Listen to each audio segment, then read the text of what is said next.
Jika ada di antara kalian yang terjatuh dalam 10 tahun ke depan, saya sungguh-sungguh memberkati agar itu menjadi waktu terbaik untuk bangkit kembali dengan kuasa Injil dalam nama Yesus. Semoga Tuhan mengangkat kembali hidup kita, memulihkan dan menyucikan kita, sehingga jiwa-jiwa kita yang hancur bisa bangkit dan hidup dengan kehidupan Yesus. Saya sungguh-sungguh memberkati kita semua dalam nama Yesus. Siapa orang yang paling bahagia dalam hidup? Saya pikir saya adalah orang yang bisa mengakui hal ini. Yesus, karena Yesus saya tidak kekurangan apa-apa. Sungguh, hidup yang bisa mengakui bahwa tidak ada kekurangan dalam hidupku. Karena Yesus adalah hidup yang sukses. Kita hidup dengan iman. Tapi apa sebenarnya iman? Iman ini. Sungguh, bagaimana kita seharusnya hidup di tengah kegelapan dan keputusasaan ini? Berapa banyak orang yang terjatuh karena COVID-19? Tapi apa sebenarnya kehidupan yang bisa mengangkat kembali di tengah semua ini? Pertanyaan-pertanyaan ini telah mengubah hidup saya dan saya masih bisa dengan percaya diri mengatakan bahwa saya tidak kekurangan apa-apa karena Yesus. Tuhan kita berkata demikian. Pesan ini yaitu seolah-olah orang yang bersedih tetapi selalu bersukacita, seolah-olah orang yang miskin tetapi bisa memberkati banyak orang, seolah-olah tidak memiliki apa-apa tetapi memiliki segalanya ini adalah pengakuan yang sama sekali tidak mungkin bagi mereka yang tidak percaya kepada Tuhan, yang tidak percaya kepada Yesus. Kenapa dunia bisa bersukacita? Ketika masalah kekhawatiran teratasi, saat itulah saya merasa tenang lagi. Tapi saya merasa takut. Kenapa? Karena kekhawatiran yang datang. Orang yang miskin, saya tidak bisa memberikannya. Kenapa? Karena jika kita memiliki, kita bisa memberi. Tapi Alkitab berbicara dengan cara yang sama sekali. Beda. Pesan ini yaitu seolah-olah orang yang bersedih tetapi selalu bersukacita. Seolah-olah orang yang miskin tetapi bisa memberkati banyak orang. Seolah-olah tidak memiliki apa-apa tetapi memiliki segalanya ini adalah firman yang tidak bisa diartikan oleh kata-kata atau apapun dunia ini. Namun Alkitab berkata kepada kita, kamu khawatir, kamu bisa bersukacita. Apakah kamu miskin? Bisa berkati banyak orang. Tidak ada apa-apa. Dia yang memiliki segalanya. Ini adalah firman yang tidak bisa dimiliki kecuali oleh mereka yang memiliki kehidupan. Tapi apa berkat terbesar yang diberikan Tuhan kita ketika dia mati di kayu salib dan bangkit? Kamu adalah orang punya semua. Kamu adalah makhluk yang kudus, yang bisa hidup dengan kehidupan baru. Dunia ini hidup dalam kegelapan, tetapi kamu adalah makhluk yang kudus, yang bisa hidup menembus kegelapan itu. Kamu adalah imam, seperti raja. Ini adalah kerajaan yang kudus. Kamu adalah umat yang dimiliki. Kamu adalah umat Tuhan. Ketika Injil yang luar biasa ini, kamu bisa bangkit lagi, disampaikan. Saya berharap melalui pesan ini, akan ada sejarah di mana kamu benar-benar bisa hidup kembali. Iblis terus-menerus membingungkan hati orang-orang yang tidak percaya, yang merupakan tuan dunia ini. Ini adalah firman dari 2 Korintus 4. Tak. Mengapa kita menderita? Tuhan dunia ini iblis.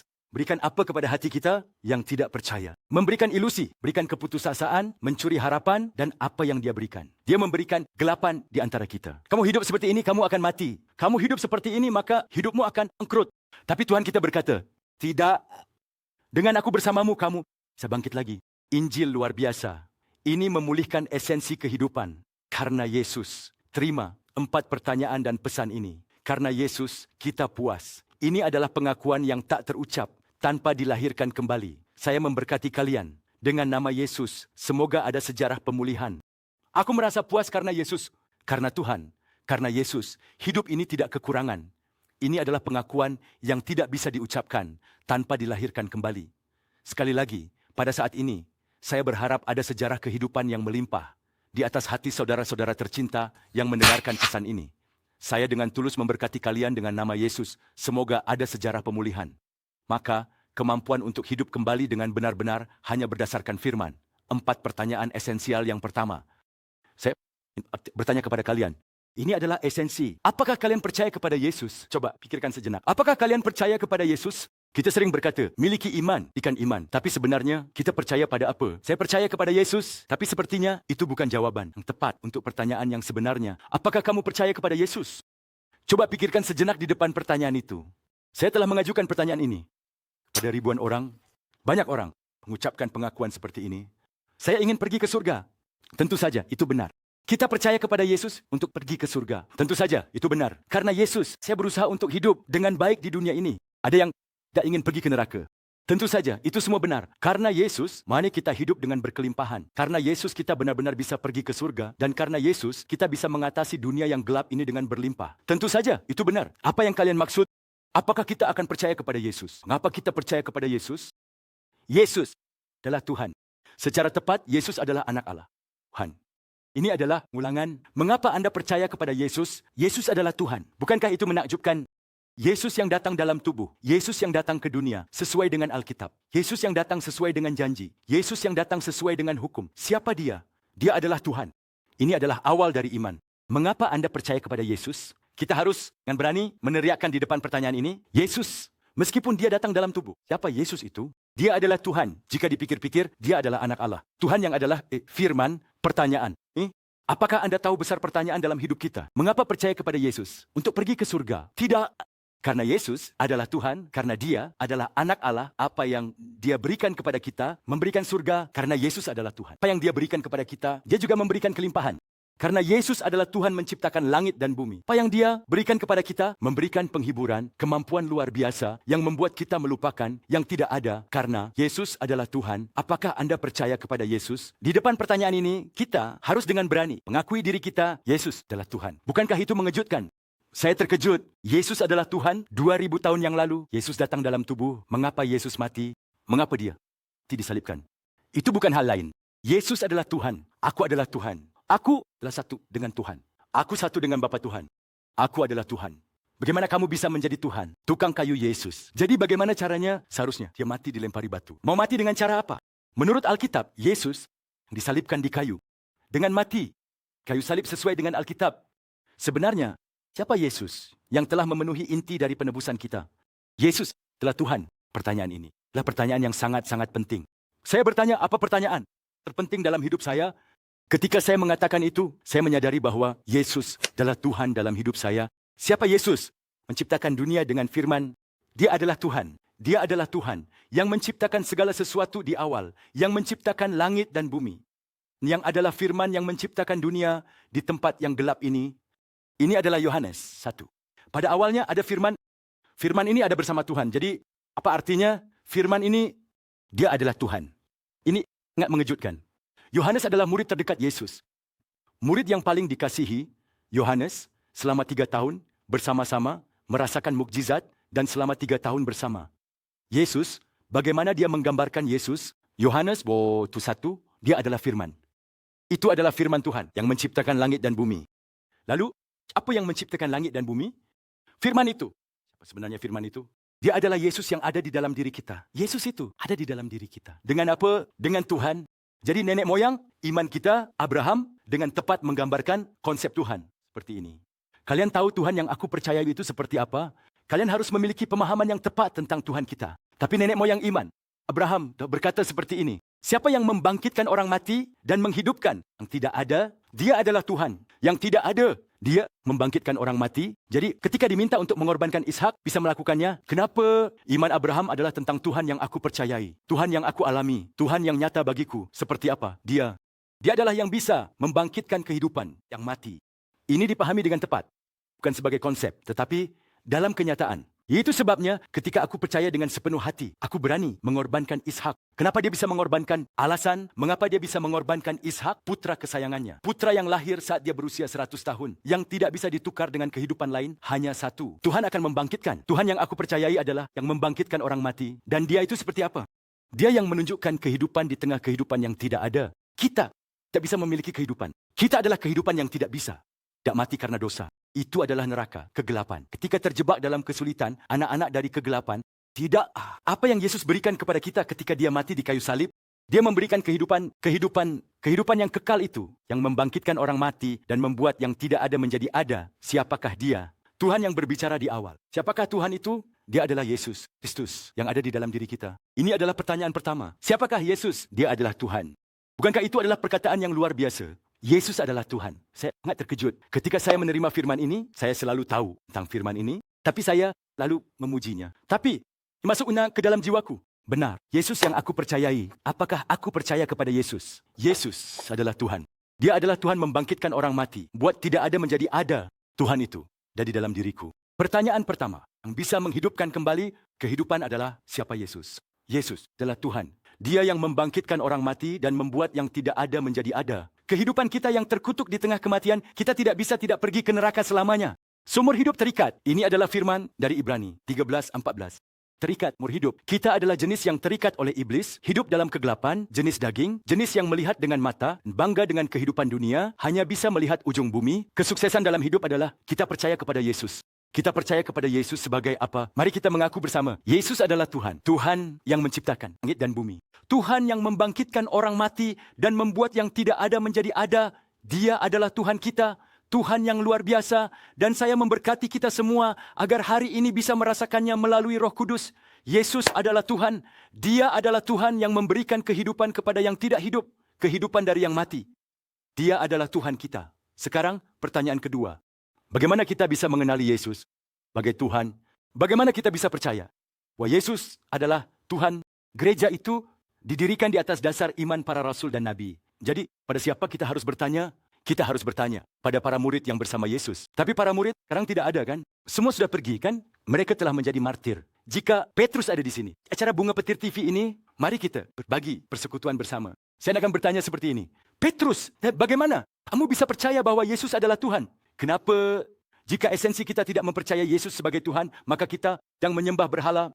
Bagaimana kamu bisa percaya bahwa Yesus adalah Tuhan? Ketika saya mengajukan pertanyaan itu, bagaimana kamu bisa jalani hidup yang berapi-api? Bagaimana kamu bisa menjadi martir?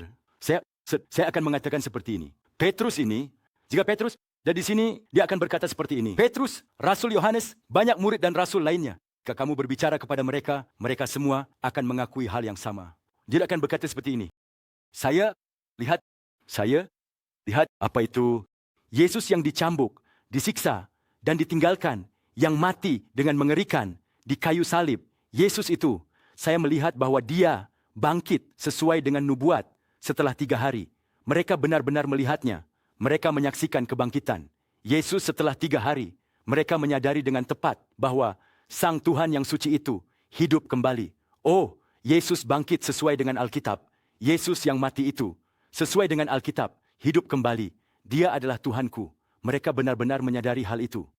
Dengan tepat, di dunia 3 dimensi, mereka melihat Yesus yang telah mati itu hidup kembali. Kebangkitan ini adalah bukti yang jelas bahwa Yesus adalah Tuhan, sebuah pesan yang luar biasa. Jadi, ada banyak bukti yang membuat kita bisa percaya bahwa Yesus adalah Tuhan. Kita kadang-kadang mengalaminya melalui mimpi atau melihat mujizat Tuhan melalui doa. Tapi itu tidak bisa menjadi esensi dari iman kita. Tapi apa esensi dari semua ini? Yuk, bagaimana Yesus bisa menjadi Tuhan? Esensi itu adalah mereka. Lihat, Yesus yang telah mati itu hidup kembali. Kristus tidak bangkit, iman sia-sia. Mu dalam dosa, jika Kristus yang tidak bangkit, maka imanmu sia-sia. Dan kamu masih hidup dalam dosa. Dan juga mereka yang tidur dalam Kristus telah binasa. Jika yang kita harapkan dalam Kristus hanyalah kehidupan di dunia ini, maka kitalah yang lebih menyedihkan dari semua orang. Apa impian para rasul?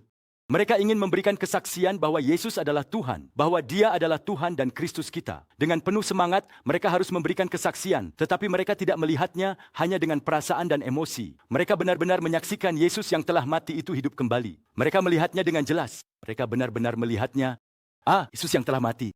Fakta luar biasa bahwa Yesus bangkit setelah 3 hari, ini menjadi apa bagi semua orang? Ini menjadi bukti bahwa Yesus adalah Tuhan. Amin, bukan? Itu menjadi bukti. Amin, bukan? Ini yang ketiga. Lalu, mengapa darah Yesus ini yang tidak mengasihi anaknya sendiri, tetapi menyerahkannya untuk kita semua, menjadi berkuasa bagi kita? Darah Yesus itu berkuasa, kan? Darah Yesus itu kuasa. Mari kita cari Alkitab sebentar, ya. Mengapa darah Yesus itu berkuasa? Ini adalah Wahyu 12. Ini ayat 10. Saya akan bacanya. Aku juga mendengar suara besar di surga yang berkata, sekarang telah nampak keselamatan, kekuatan, dan kerajaan Allah kita, serta kuasa Kristusnya. Ayat 11, siapa yang memenggal saudara-saudara kita, yang memenggal kepala Allah kita, kan diusir. Dan saudara-saudara kita telah mengalahkan dia dengan darah anak domba, dan dengan perkataan kesaksian mereka. Mereka tidak mengasihi nyawa mereka sampai mati. Darah Yesus adalah kekuatan yang dapat mengalahkan semua tuduhan. Iblis terus-menerus menuduh kita 24 jam. Iblis tidak tidur. Kita tidur, kan? Iblis terus-menerus berusaha membunuh dan menghancurkan kita. Kadang-kadang melalui pikiran kita. Kadang-kadang melalui mimpi. Ini adalah Ibrani, pasal 2. Mari kita cari, ya. Ini adalah materi. Ibrani 2:14. Mari kita baca bersama. Anak-anak itu berasal dari darah dan daging, dan dia juga mengambil bagian dalam hal yang sama, supaya melalui kematiannya, dia dapat menghancurkan dia yang memegang kuasa atas kematian, yaitu iblis, dan membebaskan semua orang yang seumur hidupnya terikat dalam perbudakan. Kita yang terikat dalam kehidupan ini, jika kita terus memikirkan hal itu, bagaimana kita? Kita bisa saja menghabiskan malam menulis novel, kan? Sekarang, kita seharusnya terjebak dalam YouTube yang baik, tetapi malah terjebak dalam hal-hal yang tidak berguna, tidak bisa tidur semalaman, hidup dalam pikiran dan khayalan. Di tengah-tengah kita, betapa berkuasanya darah Yesus. Darah yang telah menyalibkan dosa dan keinginan kita di kayu salib. Darah itu adalah kekuatan yang memberi kita kehidupan. Seperti yang tertulis dalam Wahyu pasal 12, itu adalah kekuatan yang dapat mengalahkan semua tuduhan. Saudara-saudara yang terkasih, saudara-saudara keluarga yang terkasih, mari kita nyatakan ini. Darah Yesus telah membebaskan kita dari semua dosa dan kematian. Mengapa darah itu berkuasa? Melalui kebangkitannya, darah itu adalah darah Allah. Ini adalah darah yang berharga dari Allah yang kekal. Itu tidak ada hubungannya dengan kamu. Pergi. Saya memberkati Anda untuk menggunakan kuasa anak. Kamu harus menggunakannya. Kuasa lidah, itu adalah kekuatan. Tuhan telah memberikan kuasa kepada kita. Kuasa apa? Kuasa anak. Dia memberikan kuasa untuk menjadi anak-anak Allah kepada mereka yang menerimanya. Iaitu kepada mereka yang percaya pada namanya. Saya telah menyatakan, banyak sekali khayalan yang masuk. Pikiran itu datang. Kita mengalami keputusasaan. Kita harus menyampaikan harapan di tengah keputusasaan. Kita harus memberitakan Injil. Kita harus memberitakan berita yang dalam. Darah Yesus itu, darah Allah itu, telah membebaskan kita dari semua dosa dan kutukan, dan telah mengalahkan semua tuduhan. Dengan kuasa yang kudus, saya memberkati keluarga kita di Banggaitan untuk bangkit kembali dalam nama Yesus. Darah Yesus itu adalah fakta yang sudah terjadi di tahun 2000. Saya tidak yang mencapainya, tetapi saya memegang pada fakta yang telah dia capai. Ketika saya jatuh, saya tidak melihat diri saya yang jatuh, tetapi saya melihat Yesus yang ada di dalam diri saya. Betul, kan? Jadi Yesus mati di kayu salib untuk saya. Bukan. Amin. Kan. Mari kita lihat 1 Korintus pasal 4. Ini ayat 7. Mari kita baca bersama. Kita memiliki harta yang berharga ini dalam bejana tanah liat. Supaya kita dapat mengetahui bahwa kuasa yang sangat besar itu berasal dari Tuhan dan bukan dari diri kita. Kekuatan itu bukan milik saya. Jangan berusaha untuk menjadi bejana baru. Jangan berusaha untuk menjadi bejana yang tidak berguna. Kita tidak menerima kekuatan dari doa. Ketika saya berdoa, saya menyadari betapa saya tidak bisa hidup tanpa anugerah Tuhan. Jadi berbahagialah orang miskin di dalam roh. Saya ini bejana tanah liat yang tidak bisa hidup tanpa Tuhan. Di dalam bejana tanah liat itu, kuasanya menutupi saya. Berkat ini mengajarkan kita 4 hal yang bisa kita atasi. Ayat 8. Meskipun kita terjepit dari segala arah, kita tidak terdesak. Kita terjepit tetapi tidak terdesak. Kita mengalami hal-hal yang menyulitkan. Dalam hidup, meskipun kita percaya kepada Yesus dan berdoa, kita tetap mengalami kesulitan. Ada saat-saat sulit yang datang kepada kita. Saya juga begitu, tidak ada hal yang menyulitkan. Tapi bagaimana kita merasa putus asa kan? Kenapa darah itu mengangkat saya kembali? Tapi kita memiliki kuasa sebagai anak. Kita harus mengumandangkan itu. Betul. Darah Yesus telah bebaskan saya dari semua tuduhan. Pengakuan yang luar biasa bahwa Yesus Kristus adalah Tuhan saya adalah kekuatan yang mengangkat kembali hidup kita yang telah hancur. Ini bukan karena saya. Di dalam diri saya ada bejana tanah liat. Ini bukan saya yang melakukannya. Di dalam diri saya ada bejana tanah liat. Saya adalah bejana tanah liat yang lemah dan pasti akan hancur. Hari ini siapa yang ada di dalam bejana tanah liat yang lemah ini? Jika bukan anugerah Tuhan. Saya adalah Tuhan. Yesus Kristus, firman Tuhan, datang ke dalam diriku, berbicara ke dalam hidupku. Bukan kamu, tetapi aku yang hidup. Siapa yang bisa mengangkat kembali hidupmu yang hancur dalam 10 tahun itu? Dialah Tuhan yang adalah firman. Saya memberkati agar ada mukjizat yang luar biasa terjadi ketika kita bangkit kembali dalam nama Tuhan. Meskipun kita mengalami penganiayaan, kita tidak akan ditinggalkan. Kita mengalami penganiayaan, tetapi tidak akan ditinggalkan.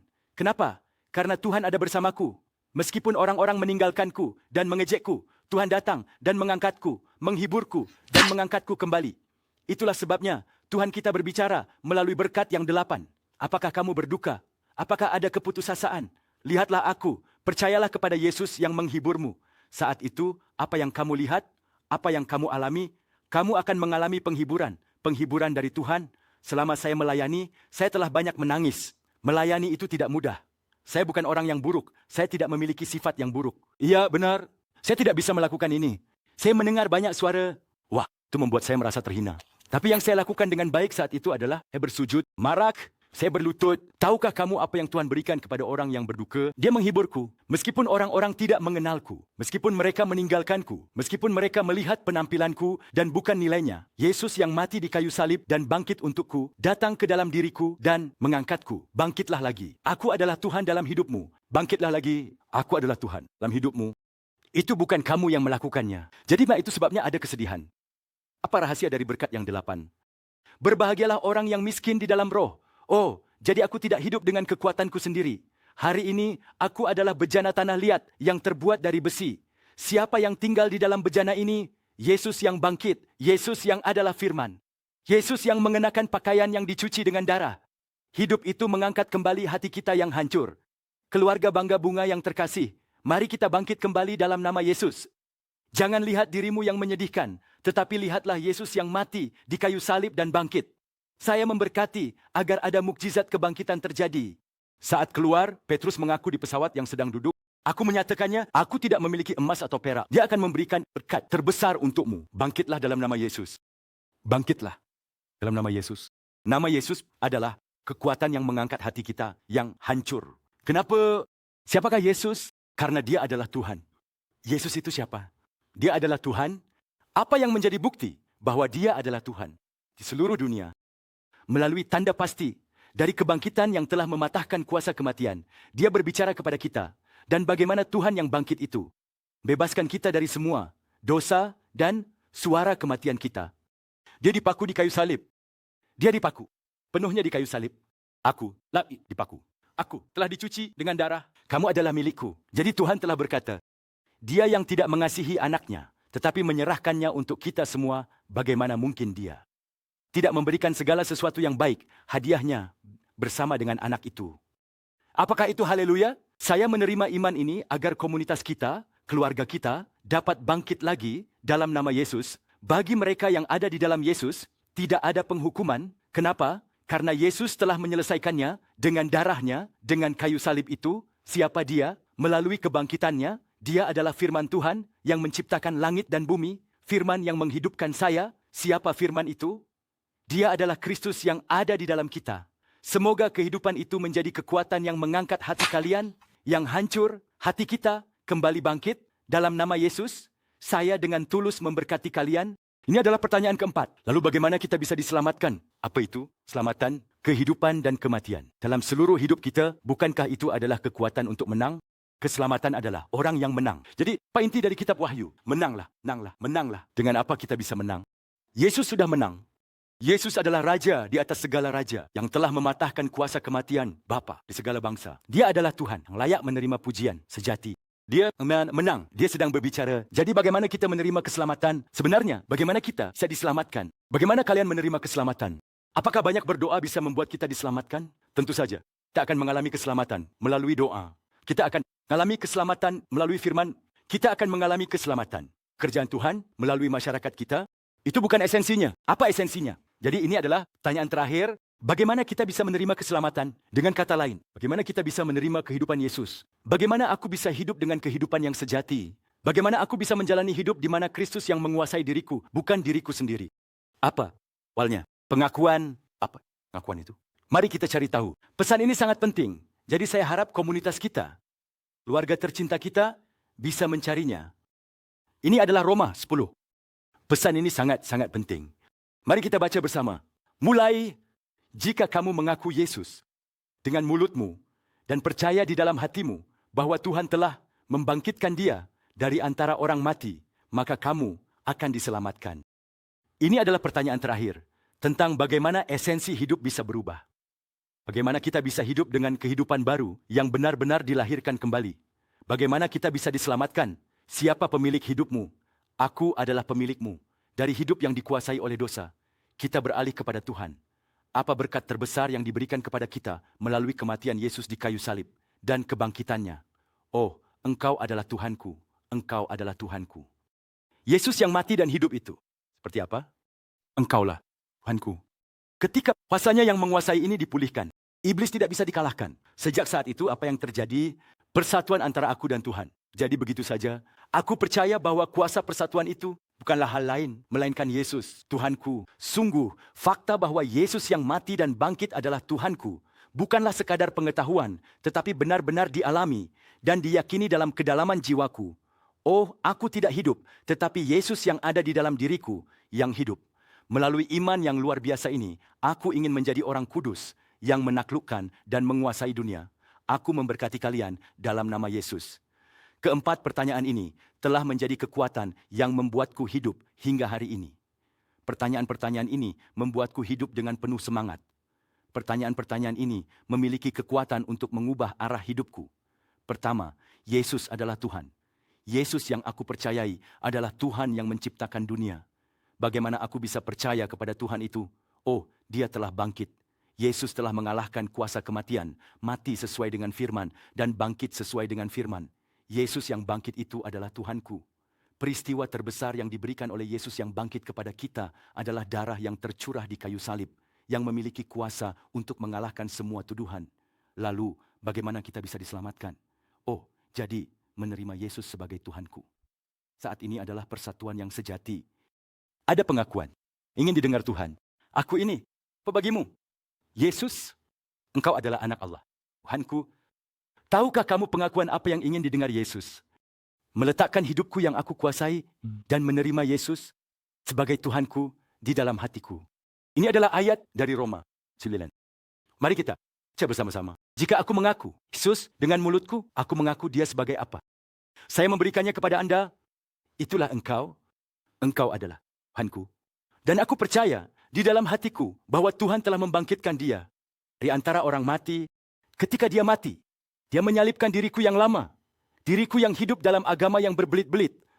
Ketika aku percaya bahwa Dia yang membangkitkan dan menjadikanku benar adalah Tuhanku. Kita akan mengalami kebebasan di dalam Yesus. Malam ini iblis akan melakukan serangan, dia akan menghentikan kita. Berkatalah kepada keluargamu seperti ini. Tuhanku adalah Yesus Kristus yang mati dan bangkit. Raja di atas segala raja. Pergilah, berkatalah, itu tidak ada hubungannya dengan kita lagi. Oke, aku hancur. Aku masih hancur dalam dosa. Saat itulah kita mengaku. Jadi Yesus datang ke sini kan. Jadi Yesus mati di kayu salib untukku. Iman itu. Anugerah itu adalah kekuatan yang mengangkat kembali hatiku. Yang hancur. Meskipun kita dalam kesedihan, kita bersuka cita. Dan meskipun kita tampak miskin, kita memperkaya banyak orang. Kita yang tidak memiliki apa-apa, tetapi karena Yesus kita memiliki segalanya. Siapakah Dia? Kita yang percaya Yesus sebagai Tuhan, aku percaya Yesus sebagai Tuhanku. Kita harus menyadari 4 pertanyaan dalam hidup ini dengan tepat, sehingga hidup kita tidak kekurangan. Hidup yang tidak kekurangan karena Yesus. Ada lagu yang mengatakan, Tuhan adalah gembalaku, aku tidak kekurangan. Tuhan adalah gembalaku, jadi aku tidak kekurangan karena Engkau. Dia adalah saudara perempuan kepala yang memanggilku dan membimbingku ke tempat yang tenang. Meskipun aku berjalan di lembah bayang-bayang maut, aku tidak akan takut akan bahaya. Karena Tuhan Tuhanku yang mati dan bangkit di kayu salib untukku ada bersamaku. Tongkat dan gadamu melindungiku. Karena Tuhan Tuhanku yang mati dan bangkit di kayu salib untukku ada bersamaku. Staf Anda melindungi saya. Meskipun aku berjalan di lembah bayang-bayang maut, aku tidak akan takut akan bahaya, karena Dia yang aku akui sebagai Tuhanku, Yesus, adalah gembalaku, yang memimpin dengan tongkat dan gada. Dengan pengakuan yang luar biasa ini, umat kudus Allah yang menang atas dunia, inilah kebanggaan Allah. Tuhan berkata, aku adalah kamu. Inilah esensinya. Bagi kita yang percaya Yesus sebagai Tuhan, Tuhan berkata, aku adalah sukacitamu, aku adalah kamu. Ini adalah rahasia dari persatuan, bukan? Jadi di akhir zaman ini kita bangkit kembali dengan kuasa Injil. Hidup yang suci, yang tidak kekurangan. Karena Yesus. Bukankah itu rahasia dari persatuan? Jadi di akhir zaman ini kita bangkit kembali. Kan kuasa Injil, hidup yang suci, yang tidak kekurangan karena Yesus. Hidup diangkat kembali karena Yesus. Jadi saya tidak tahu seberapa luar biasa pekerjaan yang dilakukan oleh TV Bunga Petasan ini. Mari kita berdoa untuk komunitas kita, untuk keluarga kita, agar mereka mendukung TV Bunga Petasan ini. Semoga pesan Injil ini semakin bersatu dan muncul dengan kuasa, sehingga jiwa-jiwa yang mati dapat hidup kembali melalui pesan Injil ini, melalui pujian dan doa. Sehingga kita dapat hidup dengan penuh semangat karena Yesus, hidup yang benar-benar menggembirakan, meskipun kita menghadapi pertempuran dan kesulitan, kita bangkit seperti pengguling. Semoga kita menjadi hidup yang suci, hidup yang penuh dengan martabat Allah di akhir zaman ini. Dan saya dengan tulus memberkati Anda dalam nama Yesus. Yesus adalah Dia yang bangkit. Dia adalah Raja di atas segala raja yang telah menghancurkan kuasa kematian. Dia adalah Tuhan kita. Mari kita percayakan kuasa Tuhan itu dan menjadi umat Allah yang kudus, yang hidup dengan berani, sebagai imam-imam yang seperti raja, sebagai bangsa yang kudus. Dan semoga hidup kita menjadi seperti itu dalam nama Yesus. Saya memberkati Anda dengan tulus.